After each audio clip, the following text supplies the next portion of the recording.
Self-sabotaging behavior is actually a defense mechanism of self-preservation. Top of the team, Coach E, and it is time to leverage your life. Now, if you didn't know, your life is your business. And if you're not living the life you desire and deserve, because you're not minding your business. And if you're not minding your business, it might be because you don't know what your business is, and that's okay. You're in the right place. Now, here with Leverage Your Life, we believe that entrepreneurship is a vehicle for personal development. And that personal development is a cornerstone of entrepreneurship. So, in the words of Jim Rohn, you work on yourself harder than you work on anything else. And that's what I'm here to help you do, to work on yourself.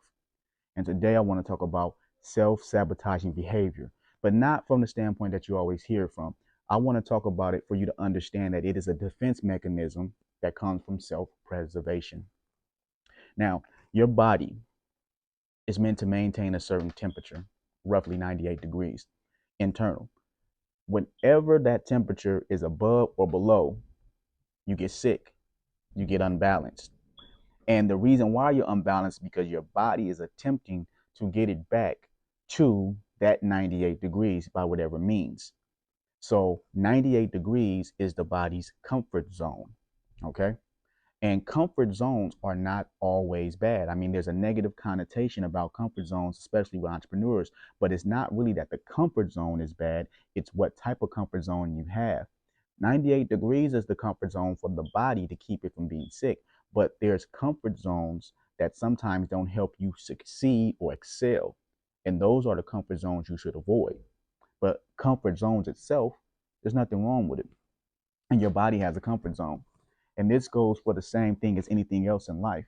So, where does the self sabotaging behavior come in? And where does it come in as a self preservation mechanism? Well, you got to think about it like this. When you go into certain environments, and I'm going to speak from the standpoint of being an introvert, a person that's introvert, but wants to build a business or wants to do something that involves them getting around people, but can't overcome that feeling of anxiety or the panic attacks of being around large groups of people. Um, they have a comfort zone in not being around people, but they have to overcome that comfort zone because it doesn't benefit them in what they want to do in life. And I'm one of those people. I'm introverted, but I'm a coach. I have to deal with people. So I have to overcome my unwillingness to certain times deal with people in certain environments in order to be effective. Now, one thing that happens when I get in these crowded environments is instantly, and this is before I overcame this, instantly what would happen was um, you'll get like nervous. And the reason why you get nervous and get antsy and have anxiety, never had a panic attack, but you just get nervous and have anxiety and, have little uncomfortable feelings that make you want to get out of that space. And those feelings come for two reasons. One of the reasons are because you are reminded of what you're not. You know what I'm saying? The second thing is you're challenged to change.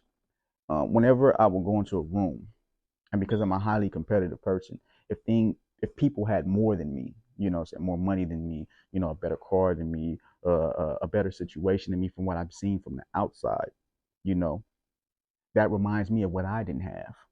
Okay. And then secondly, it's like, okay, I don't have it, but you also think, man, I can't get it or I never will get it. So I can't compete. I don't deserve to be in this space. I don't deserve to be around these people. Um, Let me get out of here. That's what you basically on. I'm not going to put myself in these positions anymore. Okay. Because you're challenged to change and you probably don't know how to change or don't want to change because, again, that comfort zone. Now, that's what happens, but there's a deeper thing that happens that creates future self sabotaging behavior. So, the first thing is what your body does is it records the emotion and the situations that created the emotion. So, when you enter into a space and you don't like it, it's not agreeable to you for all the wrong reasons, you record the feeling that you had in the space, but you also record the space itself and then you store it. So you record and restore. See, this is still all part of the self preservation concept. because you want to preserve yourself from feeling this way. Just like your body doesn't want to go below 98 degrees or above, it's going to record the things that make that happen. And it's going to help you to avoid those spaces. So now your body has recorded and stored the emotions, the situation, so that in future times, if even somebody speaks of a situation similar to the one that made you feel this way, then what you're going to instantly do is you're going to do things to avoid those spaces. The only reason why that's bad is if you're in a career choice or a business choice that demands you to be in public spaces, you're going to have to overcome that self-sabotaging behavior. And I'm using introverts and being in public spaces as just an example. That's the best example. And this is something that I had a challenge with. So it's the example that I want to use for right now. But there's other self-sabotaging behavior traits. But I believe that the self-sabotaging behavior trait is rooted in a defense mechanism for self-preservation. So it's not bad.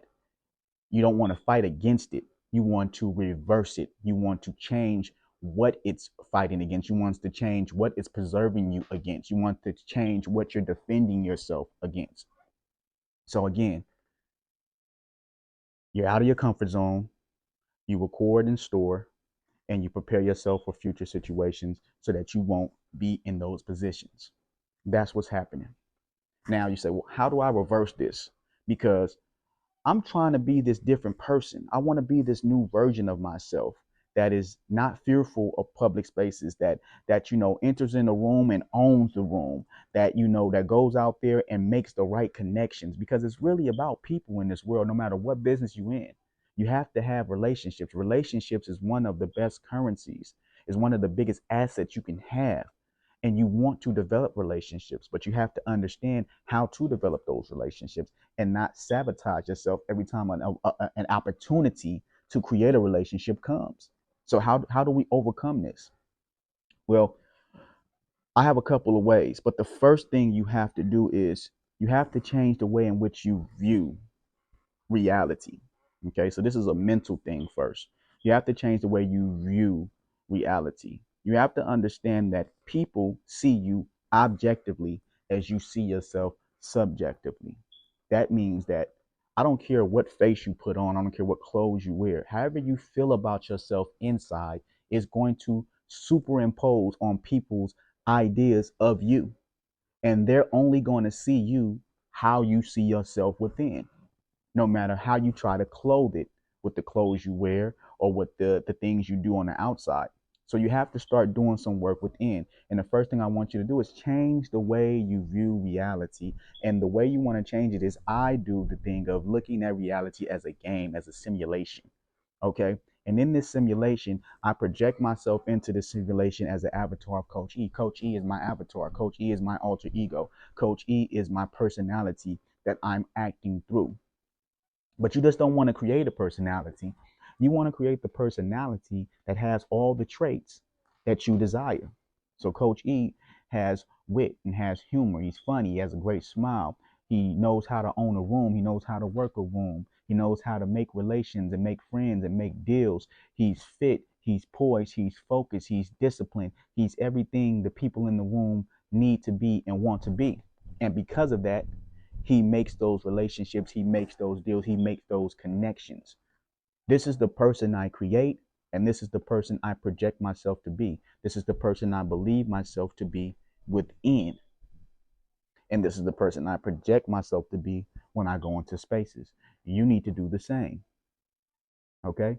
That imagination is a motherfucker, man. You have to tap in with it, because everybody out here succeeding, they're not living based on reality. They're living based on imagination. They're living based on a dream. They're living based on an ideal in their minds. And when you see somebody living their best life, when you see people like Andrew Tate, when you see people like Manny Kashabin, when you see people like Grant Cardone, when you see people like Him 500, when you see them out there and they're living their best life, they're not living in a reality that's stale. They're living in their imaginations, and they're projecting that into the reality that they exist in, to the point where it manifests. So you have to start doing that with yourself. You have to look at this life as a game and project yourself into this game or simulation as the person that you want to be. Okay. This next thing you have to do, and this is the most important thing you must do, is when you get into these situations that make you uncomfortable, and they will, you're going to have to lean in. You say, well, how do I lean in? Because I'm uncomfortable. I'm going to want to naturally avoid uncomfortable situations. Well, I'll put it to you like this: when you work out and it starts to hurt, you don't stop. Your workout is not, I stop when it hurts. Your workout is, I stop when the reps are done. So if you have to do 10 reps and it starts hurting at 5, you tell yourself, I ain't stopping until I get to 10. There was somebody that said it, and I don't remember the actual person. I don't know if it's CT Fletcher or one of the guys who works out, but he said, I don't count my reps until I start feeling pain. That's deep. That's because they want to get the maximum out of the exercise. So until you start feeling uncomfortable, you haven't accomplished anything. So you want to learn how to lean into that discomfort. But if you say, okay, I mean, I just can't do it. I just can't do it. When it gets uncomfortable, I got the fight or flight, and the flight mechanism just kicks in. What you need to understand is when it gets uncomfortable, do 2 things. Don't resist and don't respond. See, there has to be a transformation in how you respond to these things. And that's what has to happen. The transformation can't happen if you keep responding the same way. So if you don't know how to respond, let your response be no response at all. Stand still. Don't resist. Don't respond. Don't do anything. And just lean in. And just allow yourself to fall in. And eventually, what's going to happen is, because you're constantly pushing yourself, your body, your mind into these spaces, a new self-preservation mechanism is going to arise. What's going to happen is your body's going to say, if I'm going to constantly be in these spaces, I have to learn how to exist in them. Because if I don't, I'm going to kill myself with worry, stress, anxiety, panic attacks, and so on and so forth. How do I learn how to exist? And the body is so intelligent that it will begin to do all the calculations itself to understand how to adapt to this new environment of discomfort. And now your comfort zone will be altered. Remember, I said earlier, some people's comfort zone is constantly being challenged, and they don't feel comfortable if they're not constantly being challenged. That's a comfort zone for some people. That needs to be your comfort zone. And it can't become that until you lean into the discomfort long enough for your body to say, hey, if you keep forcing me into this discomfort, I have to find a new way to level myself out. And once you find that new level, when you're not in those discomforting situations, you will not be comfortable then. And then you will seek and search out situations where you're being challenged. The body is an amazing thing. The mind is an amazing thing, and it knows how to adapt. But if you're not forcing it to adapt to a new circumstance, then it will keep resorting to the default program. And your problem is your default program does not help you grow. Your default program is not stretching you, and your body keeps resorting to that default program every time you get faced with a challenge and you back down. When the workout starts hurting, you stop doing reps. You don't lean in. You have to lean in. This is the way I have discovered to overcome my self-sabotaging behavior, because I understand that self-sabotaging behavior is not wrong in itself. Having a comfort zone is not wrong in itself, but I have to alchemically, I have to change what I'm protecting myself from, what I'm comfortable with, what I will sabotage. I want to self-sabotage to the point where I don't allow myself to go broke. I want to self-sabotage to the point where I don't allow myself to take unnecessary, uncalculated risks. And that can be the new reality if you take these steps. So I know it was a lot to digest. I'm gonna need you to go over this video several times to get all the key points. Okay? Understanding that self-sabotaging is a defense mechanism for self-preservation. Understand that all comfort zones aren't bad. There's some good comfort zones. Understanding that your body records and stores everything that goes on to protect it from not experiencing certain things in the future. and understand that when the pain starts coming and the uncomfort starts coming, that you don't resist and you don't respond, but you lean in. But most importantly, you have to understand that change the way you view this reality. And the best way to do that is view it as a game. And as you view it as a game, turn my background back on. And as you view it as a game, you want to project yourself as a character in this game, having the traits that you want to project. This is how we win in life. This is how I've turned my life around. This is how I became the determined person that I am. I wasn't always this person.